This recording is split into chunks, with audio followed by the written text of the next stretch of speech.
Punjabi radio USA लेके आया है ताई फिनो दियां तत्तियां।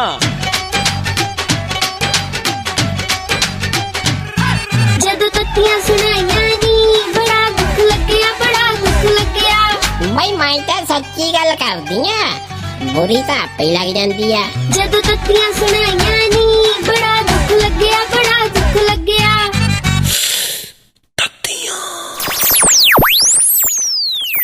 ताइये तू आ हिंदी वाली अखबार दे विच की पढ़ी जानी है? निखर जा कोले मासा अखर छोड़ के किसे पासे लगन लगी सी।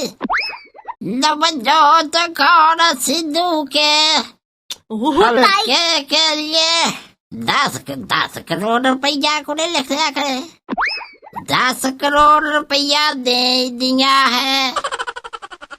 ओह ताइये अखबार दे विच लिखिया है भी डॉक्टर सिद्धू ने भुख हड़ताल दा डरावा नहीं दिता सी भी जे ग्रांट ना मिली तां मैं भुख हड़ताल ते बह जाना 15 अगस्त नूं। उदे करके हुण 10 करोड़ रुपया रिलीज करता सरकार ने उन्हां नूं। निका वासिया कोले सल के दावा मैं था कहनी भी बल्दे बल्दे होई पई आ के कुल मिला के ना मैनू ते बोलियां याद आउंदियां।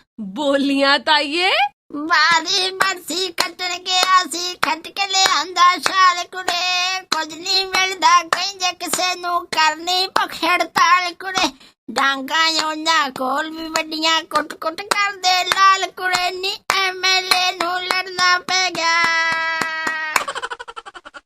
ताइये अगे अगे तो मैं सोची जानी भाई एक ने तो भुख हड़ताल करके 10 करोड़ ले लिया ना 40-45 कांग्रेस वाले बैठे आ ना 11-12 भाजपा वाले है एक दो आदमी है एमएलए ना जे सारे हड़ताल ते बह गए तो सरकार कल्ले कल्ले नू दे दू 10 करोड़। ताइये जे डॉक्टर सिद्धू नूं 10 करोड़ देता ते तेनू कादी तंगी आ? नी मैनू नहीं तंगी कुड़े तंगी जेड़े बेचारे झाकी जांदे वा तां उन्हां दी गल करदियां भाई फिर रोज ही किसे ने सड़क रोकी हुंदी आ कोई रेल रोकी खड़ा हुंदा भाई साडी आह मंगदी होई सानू तनख्वाह नहीं मिली साडे भाई इत्थे मुआवजे दो के खड़े आ। मैं तां ऐ कहनी भी जे सारा कुछ भुख हड़ताल नाल ही होना भाई तां सवेर नू मैं भी बह जानी पंचायत जाके। ताइये तू पेंशन लेनी है कि कोई कार्ड कूड बनाना? ना तेरा दिमाग खराब है भाई जे हुण मैं भुख हड़ताल ते बैठा या तो मैं सिद्धी पिंड दी सरपंची ला लऊं। बिच्चे खंड दाड़ा आ जानियां बिच्चे आटा मिल जाना कार्ड जेड़े मर्जी रंग दा बना ला मैं अपना।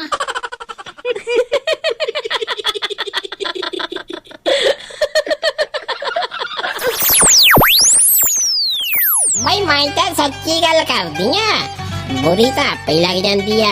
जदों तत्तियां सुनाइयां नी बड़ा दुख लग्या, बड़ा दुख